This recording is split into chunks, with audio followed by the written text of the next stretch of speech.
this is gotta wash it down before you get home. In 2 days, well, Thursday is Tisha B'Av, and we're going to learn.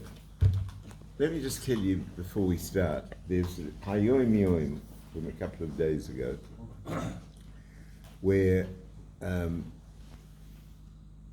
Rebbe recites that the various Rebbeim in Chabad had special maimorim that they used to say to clean the air, and they used to say these maimorim every 2-3 years, and obviously it should be every person who learns in Chabad should be their goal to learn these maimorim at least once. But why I'm telling you this is that there is a very clear highway in our learning that we repeat. So repetition is very important. In biblical times, when people were learning halakha, and the halakha was not allowed to be written down at that time, people used to learn it 100 times. 100 times. I mean, you know, if you and I read something 3 times, we think we know it backwards. They learn every halakha 100 times. Now, I'm going to be talking tonight about Tisha B'Av, but much more importantly, I'm going to revise with you stuff, and I'll tell you now that I'll have a lot of nakas if none of you have heard this for the first time. The more you hear what we're going to learn together, the better it is. Every now and again, obviously you don't want to learn it every week, but every now and again there are certain fundamental positions in Torah learning which affect each individual's personal growth and each individual's personal flowering. And the extraordinary thing is that the most obvious time to learn this seems to be the most paradoxical time to learn it, because let's start from this. We have a mitzvah, midoraisa, a mitzvah from the Torah that a Jew has to serve his God b'simcha.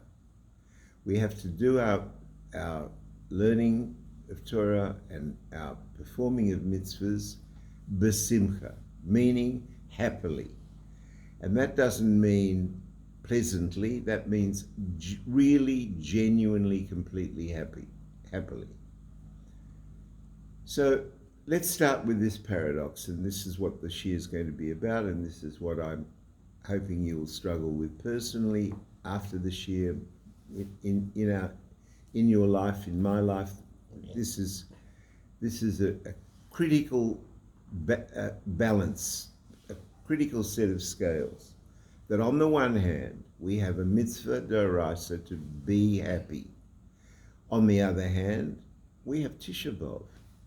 And Tisha B'Av is not a time when we're not quite so happy. We mourn. The halachas are that we mourn, like you mourn for a dead parent, God forbid, or a dead child, God forbid. So what's the happy part of that? And that's an instruction from our God. So every Jew who is interested in having some kind of hold on his own life needs to understand these paradigms, because how is it possible to function in life without knowing that you've got an obligation to be happy? Then you have to know how to be happy. But at the same time, how is it possible that we have an obligation to mourn? Mourn isn't happening. It isn't happiness. It's unhappiness. So how do those two things go together? And not only how do those two things go together, Tisha B'Av, how are those two things going together in your and my life and our daily experience and our private dialogue with our God? So Tisha B'Av's a seriously important moment in the calendar, not because of it's teaching you to be, thank you for that. Yeah, I think we should have a full house now, we don't need the door. The Tisha B'Av is not only an indication of how to be sad and what the requirements of the sadness are, but it's really a light to how to be happy. And understanding that dynamic is so fundamental that you need to learn it over and over again. And many of the things that I'm going to say, I will privately have nachas if you've heard it all before and in another form or in another version. But the idea is for you and me, person giving this year is no different to anyone else, to hear it again, and not only hear it again, but hear it again and validate it as a part of one's consciousness. And then you have a chance. Now, I have to tell you, in the interests of honesty, of the 8.5 billion nefashos on this planet, we're probably talking about a few thousand people who understand what we're going to be learning. Maybe let's be generous and say that in the Frum community of Jews, there'll be 1 million or 2 that will understand it. But you have to also know that it is an absolute chasm of difference in how to live and how you yourself can maximize your potential and learn to fly. And so, l'chaim. So let's start. We've had a few things that, let me just do the halakhas quickly. Tisha B'Av's Thursday, Friday night, you have a Suda, which includes what's called a sort of a mafsekes that you asked about. Wednesday night. What did I say? Wednesday night, Thursday. Wednesday night, Thursday. Yeah. That's Whatever I said. Whatever I said, that's what I meant. What I should have said. You said Friday. So we have some halakhas, same as Yom Kippur. We don't eat, we don't drink, we don't wash, we don't have sexual intercourse, and we don't shower. We don't eat, drink, and we don't wear leather shoes. So there are 5 things that we don't do. And our minig is to read on Wednesday night Eicha. Eicha is a very depressing document if you read it carefully. The more carefully you read it, the more difficult it is. Women eating their children, God forbid, starving and being tortured. We read Eicha again on Thursday morning, and after Hatzois, after midday, the restrictions for leather shoes and etc. go. We don't eat meat until the morning of the next day, Friday. Okay, that's the halakhas, and the first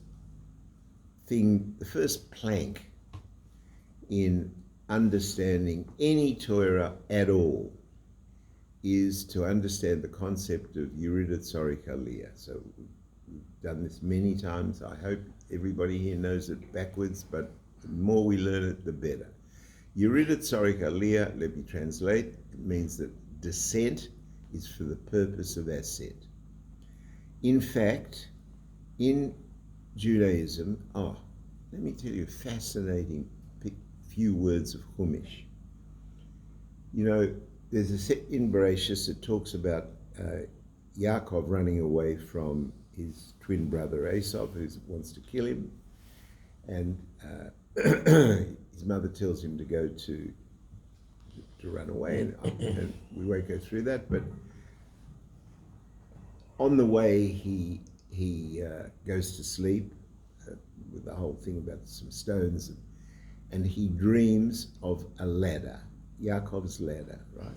And it says that the feet of the ladder are on the ground, and the top of the ladder is in Shemaim, right? And then it says the following words, amazing, that people, you can learn for 50 years and not even notice this, that there were malachim, there were angels going up and down. Yeah, you use the words up and down, right? You have to understand that that is deep, deep code, because that's not how we live. A Jew in particular, and people in general, human beings in general, do not go up and down. They go down and then up. And you have to understand this difference. This difference is a mighty, mighty difference. Because if you spend your life expecting to go up and then bad luck you go down, you are not living. That's not our formula. Our formula is that you have a descent, and that descent is for the purpose of ascent.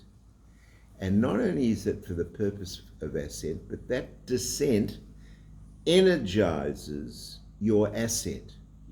So it's when Hashem orchestrates a descent for you and me, it is an act of absolute kindness that we don't see or feel because it's a spiritual energy. We probably won't get time to even talk about spiritual energies tonight, but it's a spiritual energy of a mighty voltage, and most people are absolutely impervious to it.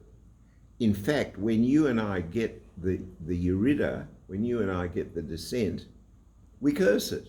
Just my luck. Yeah. Ugh, this has happened again. Would you know it? Just my luck. Yeah. You know, there's a wonderful phrase by one of the Rebbeim that when Yosef Hatzadik, Joseph, was sent into, was sold into slavery by his brothers, when it comes time for him to forgive his brothers, and one of them says that they're doing tshuva for selling him into slavery, he corrects the brother and says that he wasn't sold into slavery, he was sent into slavery. Now you have to understand the difference. One is a victim, and one is fulfilling his life's purpose. So that's and what was he fulfilling? He was thrown into prison, thrown into a Egyptian prison. What sort of a pleasure is that? And yet, from that prison, he had the whole of Am Yisrael is born, because out of that was our Golus in Mitzrayim, and we have Yitzias Mitzrayim, and all the other codes that we learned during the year. So that's the first thing, the first platform that we stand on. First job in the morning is to understand that all the learning that you've experienced, all the experiences that you and I have had naturally are wrong. We think that when something happens that's negative, we think it's a disaster. Now we come back to this because I don't want to trivialize this. Pain is pain. Suffering is suffering. If somebody is suffering, you can't give him a speech on Yerida Tzorik Aliyah. You've got to put your arms around him and help him. Give him some money, give him some care, give him attention. But when it happens to you, you're missing out on your life if you don't try and understand it. And we're going to come to this because ultimately we don't understand it. I'm going to take you through some Gemaras, which we probably won't have time, but your hair falls out when you learn this for the first time. So that's step number one. That every Yerida is Sorik and Aliyah, and you have to know that believing that is you can kiss a Jew for believing that, because what's he really saying? He's really saying that he understands that there's no bad that comes from Hashem.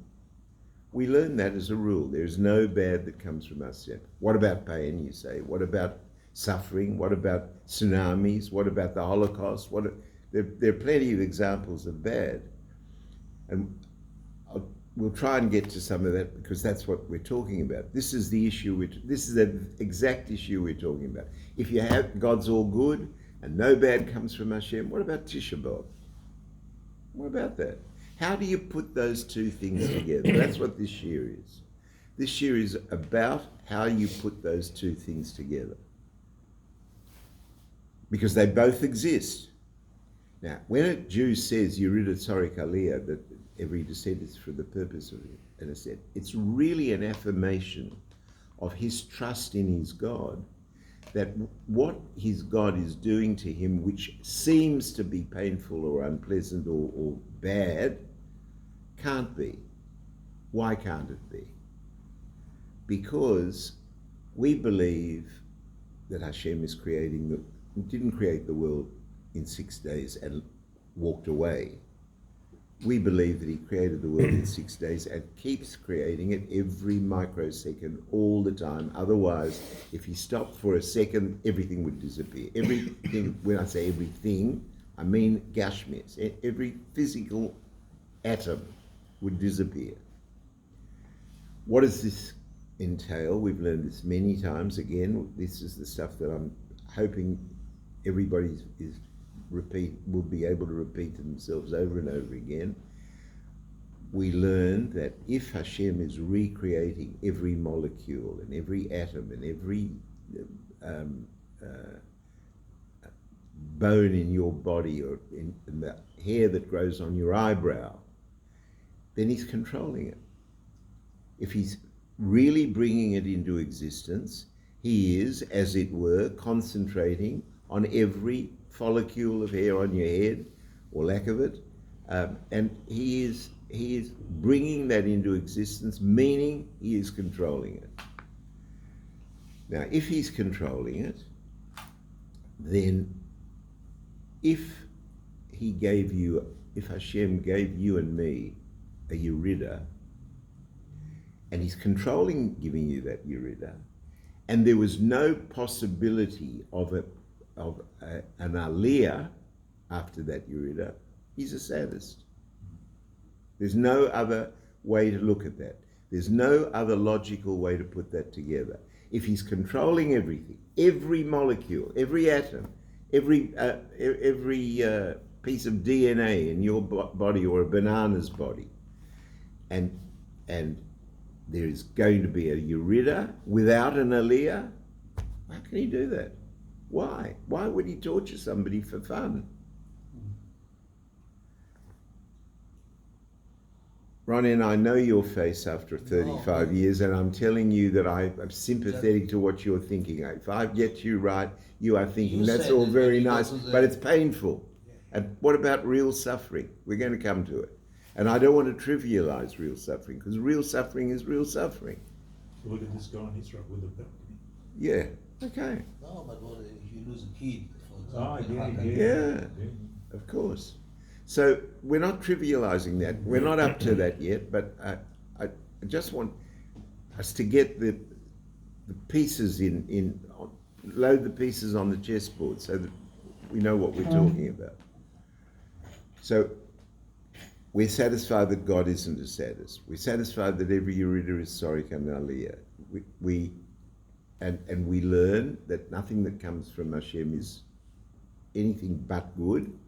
But we learn that there are two kinds of good. We've learned this over and over again. Let's learn it together again now. There's concealed good and there's revealed good. What's the difference? You're a parent. You got a child, and the child is in danger of harming itself. You punish the child. You do something to the child to make it aware that this is not available to him. Why? And what does the child think? The child thinks that you don't love him, you don't like him, you're being cruel to him. As opposed to when the child does something good or nice, and mummy comes and smiles and gives him an ice cream. Oh, that he appreciates. That's real love. And ice cream is real love. But when the father says, "Don't you dare put your finger in that electricity socket," because and he doesn't explain it. You can't explain it to a 2 or 3 year old child. He doesn't understand electricity, but he understands that if he gets a patch. Look, I'm going to get emails about saying that, but I was brought up where it was legally and socially responsible to smack a child if it was necessary. So, but even if you don't believe in that, you take away his iPhone. That's probably much worse. So you take away his iPhone, and he now understands that he's not allowed to put his finger in the electricity socket, otherwise he won't have his iPhone. Now, can you say that the mother loves the child more because she gives him an ice cream, and the father loves the child less because he takes away the iPhone if he puts his finger in the eye socket? They both love. One is love out of Hesed, and one is love out of Gevurah. We don't have time to go into this into much more detail than that, but to know that in the case of the Hesed, the love is revealed, the ice cream is revealed. In the case of the confiscation of the iPhone, the love is concealed. And those two pathways exist in all the good that Hashem shines to each and every one of us separately. And of course, we've been through this, and we haven't got time to do it again tonight, but we should. This is something we should have a Fabringen like Tisha B'Av for 4 hours. I'm telling you, because all the things, all the stepping stones that we believe in are highlighted by the mere fact that we have Tisha B'Av. It's so important. But revealed good and concealed good are the two aspects of Hashem's good. Now, when a person is ignorant, doesn't know how to learn Hasidus, this isn't a criticism, it's a very sad thing, and hopefully we will all explain certain inyonim to other people as and when we can. But the reality is that let me leave that for a minute. I'll come back to it. Fine. All right.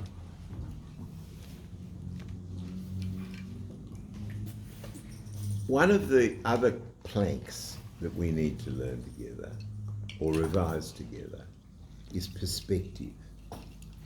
You have to remember or relearn over and over again that many things in life are a matter of perspective. But for a Jew who learns Torah in general and Hasidus in particular, there's the extra piece in this is to understand that perspective can be controlled. Now let me tell you, that is an incredibly invigorating piece of information. Let's go back to Paul. Ronan will kill me for this because he's heard it 100 times. But let's go back to the mashal of the guy carrying the stones up the mountain. He's punished and he's got to carry the stone. You'll groan. How often have you heard this mashal? With the diamond. You see? So 101. That's right. So a guy's got to carry these stones up the mountain, and the guard it's a punishment. The guard's beating him if he's and the mountain's steep and the day's very hot, and the stones underfoot are very sharp, and he's suffering, carrying this bag of stones, and the leather straps are cutting into his flesh. And he's told that when he gets to the top, big deal, the bag is going to be his. And they stop halfway up, and the guard goes away to relieve himself or whatever it is, and he sits down and exhausted. The flap comes open, or he opens it. I can't remember the exact detail, And what does he see inside? That the stones are actually diamonds. Thousands and thousands of diamonds flashing in the sun. And now, when the guard comes back, he's ready to run up the mountain because he's getting the bag. They're going to be his. And the Rebbe Maharash, whose moshel this is, asks the question, what's changed? The heat hasn't changed. The steepness of the mountain hasn't changed. The stones are still just as sharp. The bag is cutting into his flesh just as much, but he's ready to take more. Give me more. What's changed is his view. Listen to this carefully because it's really, really important. His view of the value of the load. That's what's changed. His perspective has changed, quite right, it's his perspective, but the perspective is that he has revalued the load. Everything else is exactly the same. If you really want to understand the difference with him toiling up the mountain and now running up the mountain, the only difference is in his head. Right? Says Chabad Hasidus, what if you can control that? What if you can control that adjustment of perspective? What if you can control understanding that all the negative things that are happening to you are really positive things? Disguised, painful. My father, Oliver Sholem, grew up in Poland and knew all Polish Jews before the war knew everything. My father went to. When I was learning for my bar mitzvah, I didn't even know what a bar mitzvah was, but my father insisted that I have a notional bar mitzvah. He didn't keep anything. He was very angry with God. But I'm born Simchas Torah, so my bar mitzvah parsha is Bereshis, and I used to have to go to this guy on Sunday mornings for a few months before my bar mitzvah, and I was learning. I had to say the psukim in Bereshis, and I tried to do it out loud before I got into trouble when I got to this guy's place, the teacher's place. And my father was walking past the door, and he heard me saying it, and he corrected me. And that my father could correct me, that he knew Hebrew. I had no idea he knew Hebrew. I had no idea he knew Yiddish. I didn't know any of that. Why am I telling you that? I got distracted. Let me think.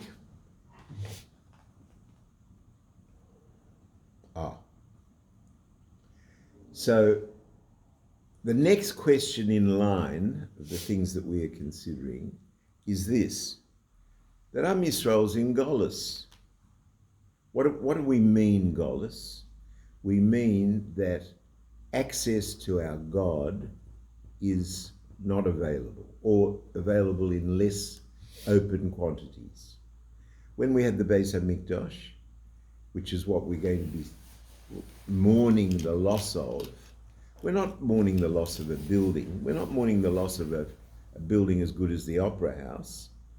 We're mourning the fact that in the Beis HaMikdash, Hashem's presence was revealed openly. You could go into the Beis HaMikdash and witness every day 10 open miracles. The Mishnah goes through them. We haven't got time to go through them at the moment, but open miracles. Now, we yearn for that. When at Tzaddik, when the Lubavitcher Rebbe wanted Mashiach, let me take you through two pathways, which is what we're learning now. We're learning the one pathway and Tisha B'Av. So one pathway is Simcha, one pathway is Tisha B'Av. The Rebbe lamented that we didn't have Mashiach. How can that be? How can the Rebbe lament that? Let's go through it. He believes that God is creating the world every moment. He believes that everything that Hashem is doing, he's doing purposefully. He believes that only good comes from Hashem, either revealed good or concealed good, but good, only good, right? So does Hashem know what he's doing, or he doesn't know what he's doing? If he knows what he's doing, if he doesn't know what he's doing, what are we talking about? And if he does know what he's doing, what's the Rebbe lamenting?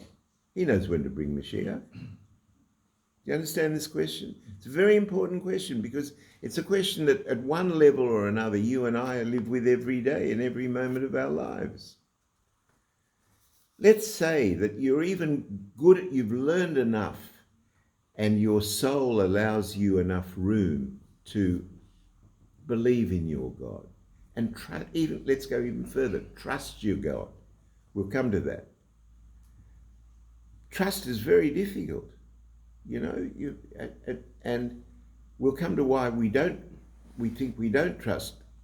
We say we trust God, but do we really? And if you ask somebody honestly, do you really trust God? He'll say, well, I do, but what about the Holocaust? What about the pain? What about the balcony? What about the innocent lives that are lost? What about the... So we think, well, maybe we can't trust him so much. He's let us down. He let Am Yisrael down in the Holocaust. So we'll come back to that. But the Rebbe didn't mistrust Hashem. So what was the Rebbe crying for Mashiach for? So the answer to that is that he was not crying because Hashem failed to deliver. He was crying because we failed to deliver. He was begging us to do whatever needed to be done to bring Mashiach. We don't know what. Should he tell us? Can't tell us, because if he tells us, he takes away Bechira Chofshis. He takes free choice. So he can't tell us. But when a Rebbe is yearning for Mashiach, he's not yearning for, and it says that when Mashiach comes, everyone will have a Ferrari and the lamb will lie down with the cow and the whatever it is. But that's not what he's yearning for. A tzaddik is yearning for a Giloi Elokus. He's yearning for the ability to have a hug with his God, a kiss with his God, openly, tangibly. And if he can't have that, then he's lacking something very important. What's that lack called? Golus. That lack is called Golus. And what we get after Golus is Geula, which means redemption. And that redemption is the Aliyah after the Yerida. The Golus is the Yerida. Same pattern. You've got to understand, it's the Malachim that go up and come down. We have to go down before we go up. We have to have a Mitzrayim before we have a Yetzias Mitzrayim. Do I need to translate that? Maybe I do for the phone. We have to have a bondage where we are locked up, bound, subservient, and then we have an escape from that. And that escape from that is your and my life. That's why we say the Yetzias Mitzrayim every day in the davening, because every day in the davening we recognize Yerida Tzarik Aliyah, and that when we have a Yerida on any Tuesday or any Wednesday or whenever it is, we have the opportunity to fly, to have greatness, to understand what it is. Why are we having the Yerida? We're having the Yerida because we are temporarily in Golus. And the temporary position of being in Golus is to be celebrated, because you know you can work through that and have Geula. You can work through that Yerida in order to have a Aliyah. And that Aliyah has to be to a higher level than before, otherwise it's a waste of time. And if it's a waste of time, Hashem is the saddest. So it makes no sense if you put this puzzle together in any way, it makes no sense. The pieces don't fit.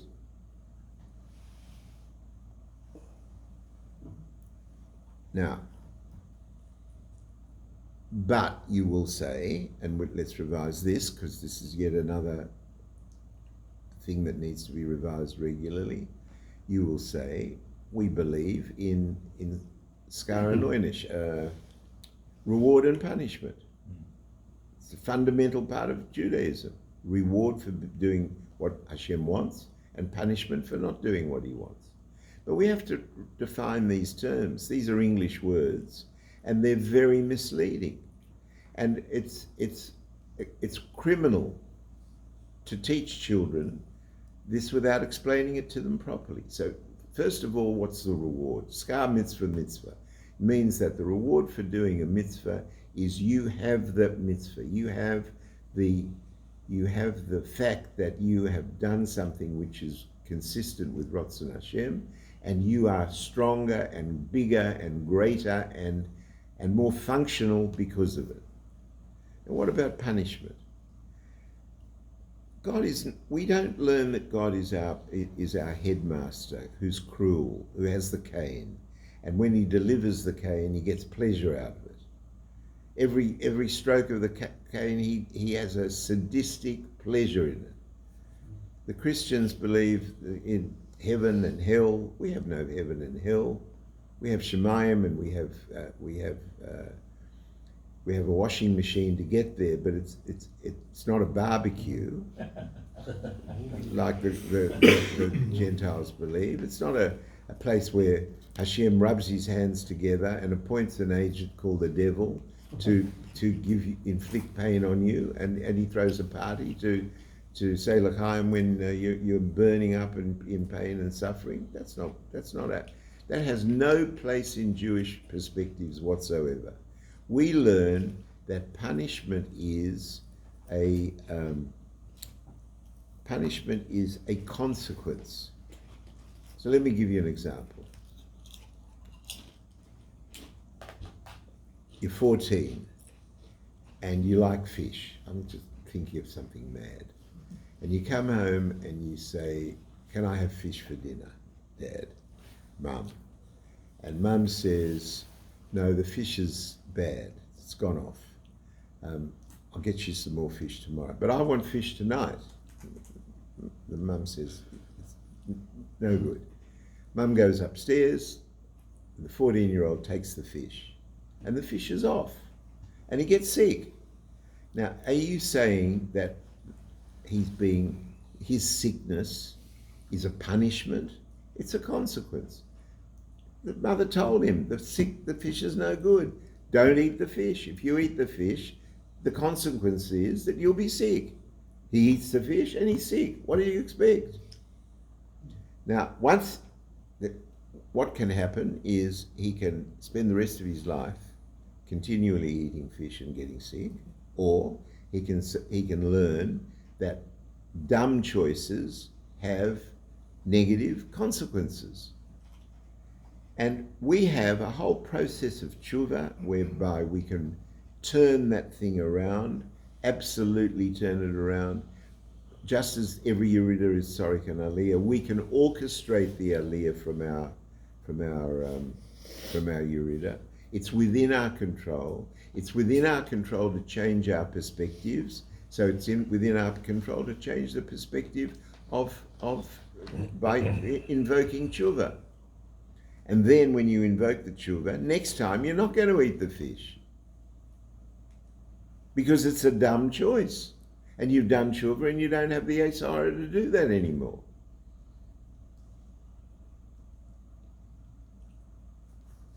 Okay. One last thing before we get to something harder.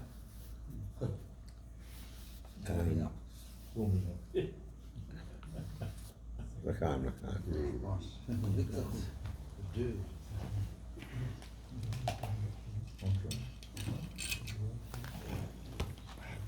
We learn that real simcha is not responsive. Real simcha is generated by you and me personally, privately. In other words, if you and I win lotto, we're going to be besimcha, most people. If you're going to have you have an illness, God forbid, and you go to the doctor and the tests are clear, you've got nothing wrong with it, you're besimcha. You're besimcha if you have good relationships. There are various things that our society hold make you and me happy. And they do. I'm not arguing that. However, we learn that those things, there are three brachas. So let's revise this. We learn this over and over again. There are three blessings that we don't control. One is health. You can say, yes, we do control it. We can control our eating. I'm fond of saying to friends that my father-in-law lived to be 97 years of age, and his diet was cake for breakfast, cake for lunch, cake for dinner. Wouldn't work with me. There are one bracha is health, and we really think and by the way, Rambam requires that you do the very best you can to maintain good health and look after the guf, but we don't control it. It's a bracha. And we all know people who drop dead at 40 jogging in Bondi Junction, and people who live to be 97, like my father-in-law who never had a sick day in his life. Health is a bracha. Children, having children and having nakas from children is a bracha.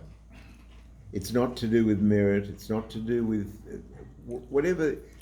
You have to remember the Lubavitcher Rebbe had no children. And finally, money. Money is a bracha. You think you make money because you're clever, because you're industrious, because you get up early in the morning. I've been in practice for nearly 60 years in Double Bay. I've acted for most of the rich Jews in the eastern suburbs at one time or another. And I tell you that some of the most stupid people I've ever met in my life, and the laziest, are some of the richest people. Money is an absolute bracha. All we can do is make a keli for it, a vessel for it, and there's a whole. There are many shiurim we should have on that. We have had. I'm just putting it in place tonight because we've got to go somewhere with this. You said that not many have 3 out of 3. And the Baal Shem Tov says that very, very, very, few people have all three at the same time. So, and to make it harder, you and I have a mitzvah to be happy. Now, does that mean we're happy if we have all three brachas? Sure. But what about if you've got 2 brachas? Are you 2/3 happy? 1 bracha, you 1/3 happy? No brachas. Poor, sick, unmarried. It's the best. Huh? Best. Unmarried is best. So you should be suicidal if that formula is the formula you're subscribing to. So the reality is that we have to conclude that if there is a mitzvah to be happy, and you don't have any of those 3 brachas, or only have one of those 3 brachas, or whatever it is, then you have to say that and Hashem cannot give you and me a mitzvah that we can't perform. That's fundamental to Torah law. So if that's the case, then you have to conclude that being happy is possible, not only possible, but practical, without reference to the brachas. In other words, instead of being responsive to those brachas, that you are creative of your happiness. How do you do that? That's a shiur on it, 5 shiurim on its own. But the answer to it is that you go back to first principles. You understand that every Yerida is Tzorek and Aliyah. If you're in the middle of a Yerida at the moment, there's a probability for an opportunity to find the Aliyah. that Hashem only brings good, it's either conceal good or reveal good. You go through all of this and you understand all of this, and that then you get to the final step, which we haven't got to yet, which is betochen, that you trust God to deliver. And we'll get to that in a minute, that you trust God to deliver, and then you're happy because you know that Hashem is giving you, and there's one last step to this, that every single one of us is unique. I was going to say absolutely unique, but that's bad English. Unique can't be qualified. The word unique can't be qualified. Each one of us is unique. And the Rebbe has said that your and my birth is proof to the universe that it can't exist another moment without us. That's why we're born. And the Tzemach Tzedek says in Derek Mitzvah Secha, very clearly, he says that the only reason, not one reason, not some of the reasons, the only reason that a neshama has a yerida into a guf, that a neshama is sent down into a body, is for nisyonis, is for tests, is for challenges. And you're going to have different challenges, and I'm going to have different challenges, and each single human being is going to have different challenges. And some human beings are going to think that they were sold into bondage and slavery, and some will realize that they were sent, that they're on a mission. You know what a difference it is to have a life which is a mission, and a life which is where you're being bossed around by your boss or your wife or whoever it is. They're not. You're not being bossed. You are your own boss. Own boss of what? You're your own boss of your own challenges. And when we say that a person has an obligation to be happy, his obligation is to come to terms with that and understand that his challenges are his life. Not only don't you lament the yerida, you embrace it and elevate it and shine with it.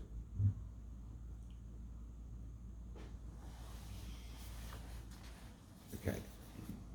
Now, the final question is, what's this got to do with Tisha B'Av? Because Tisha B'Av is a day of Rotzen Hashem, is that we mourn. So why are we mourning? If everything we've been through now is sitting with you properly, that every yerida is Sorik and Aliyah, and there's no bad that comes from Hashem, and Hashem is recreating everything every moment and therefore controlling everything, and that you and I have been destined to face certain challenges, and that's why we were born. So what's to sit on the floor and put ashes on your head for and lament all that? Where does that come from? So unfortunately, we haven't got time to do this properly, but I've prepared, and I have to say apologies to anyone who was in this shir in 1996, because we did it then. There's a Gemara, tractate Bechoros, and on page 8, there is one of the strangest sequences in the whole Talmud. And what it is this, just the background. I'll just give you quickly a historical background. The Romans were fond of parading their intellectual giants, and they wanted Jews, the famous Jews, who they respected as geniuses, to argue, to debate with them. And in this section on Bechoros, we can't do it in 5 minutes, but there's a section where a series of these arguments are debated and reported. If you want to look it up, it's on page 8. And the art scroll's in English, so you can read it in English. So in that, there are reported a series of these arguments, which are posed as riddles. They're deep, deep code. Many authors have written about the Malbim, and the many authors over time have tried to analyze these, because they sound like really stupid riddles. Right? For example, the last one of them, I'll say first, that if a chick dies in the shell before it's hatched, what happens to its soul? How does the soul get out of the egg? Do you hear this question? How does the soul get out of the egg? So the answer, big chokhmah, same way it got in. Right? What does that mean? But you have to admit that the answer is as good as the question. Yeah. The question's a huge question, but the answer's even smarter. And still we don't know what's going on, right? Do we know anything about what we're talking about? We know nothing. And that's the key to understanding this riddle. The riddle between Ashkoka Protis, Yuridit Sorikalia, Golus, Giula, everything is for the best, Hashem knows everything better, Hashem, and at the same time that we have mourning. How can we have mourning? Answer, we don't understand that.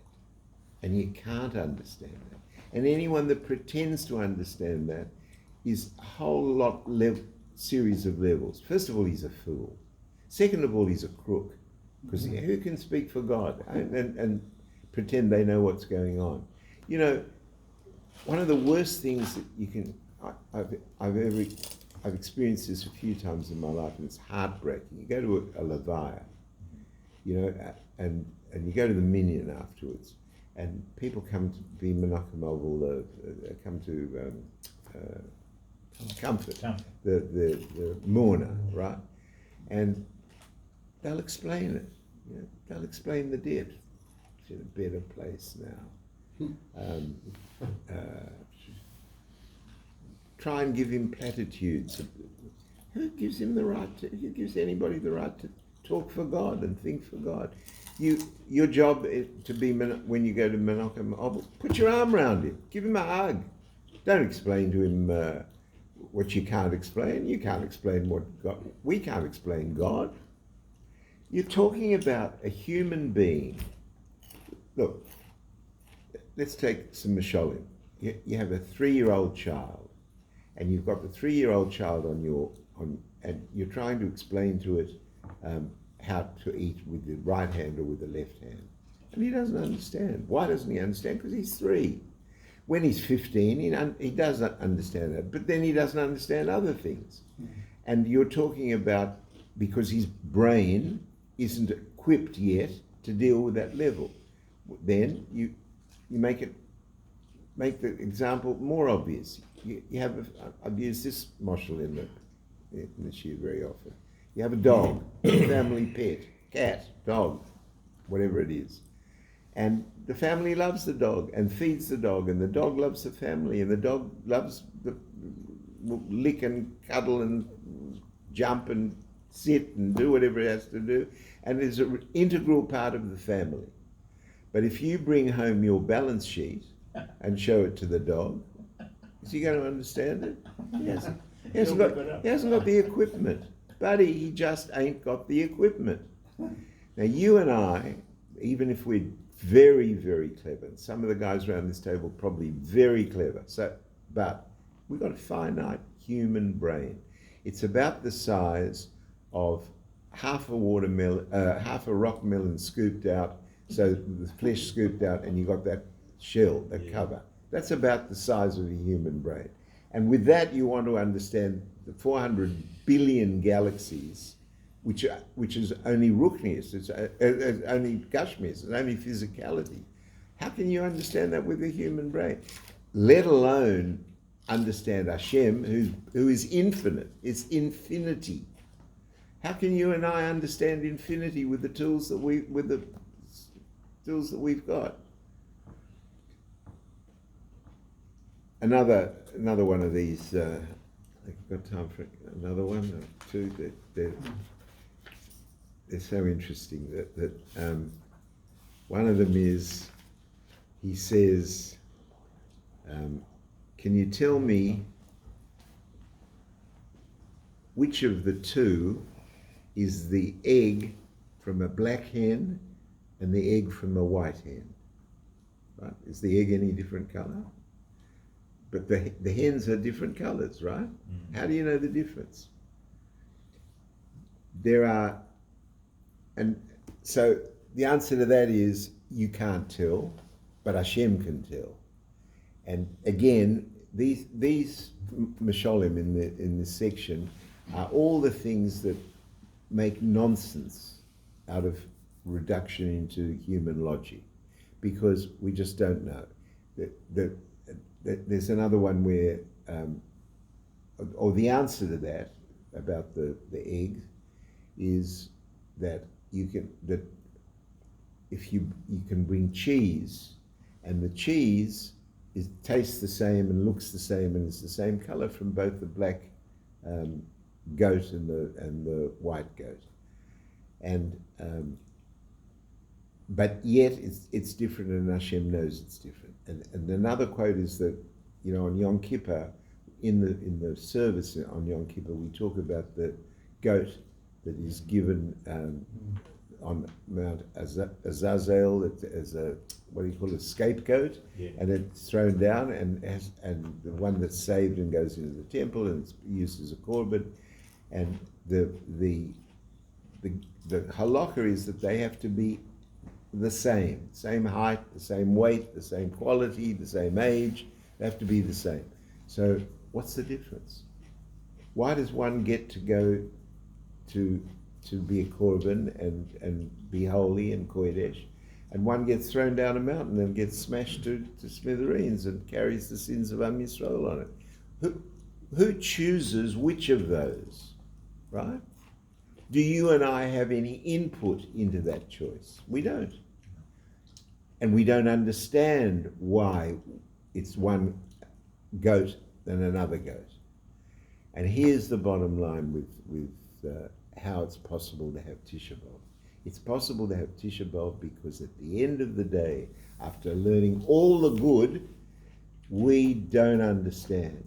We don't understand Hashem. And it is part of our betochen. It's part of our trust that we don't understand.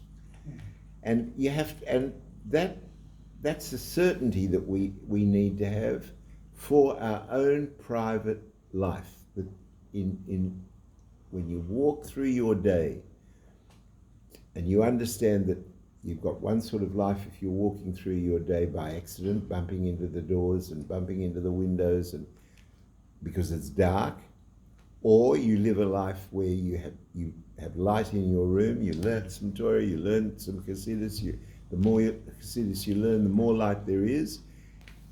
But at the end of the day, we are beyond, there is a point beyond which we don't understand. The Rebbe said he doesn't understand why Mashiach hasn't come yet. He says that in the famous Sikha, Pesach, the year before he died, before the stroke, the first stroke, he said that it's over to you, I've done everything I can, I don't understand. So Tisha B'Av, we are saying to our God, we get it, we get that we're in Golus, we get that but we understand that all of this is Yerid Tzarik Aliyah, but we still don't have Mashiach, we still don't have Pafig, we still don't understand everything. So what? Who says we should? Who says we got to understand everything? With our melon-shaped brain, we want to understand godliness. So guys, I wish you all a easy fast and understanding these currents that we have in our lives. Robert, you can't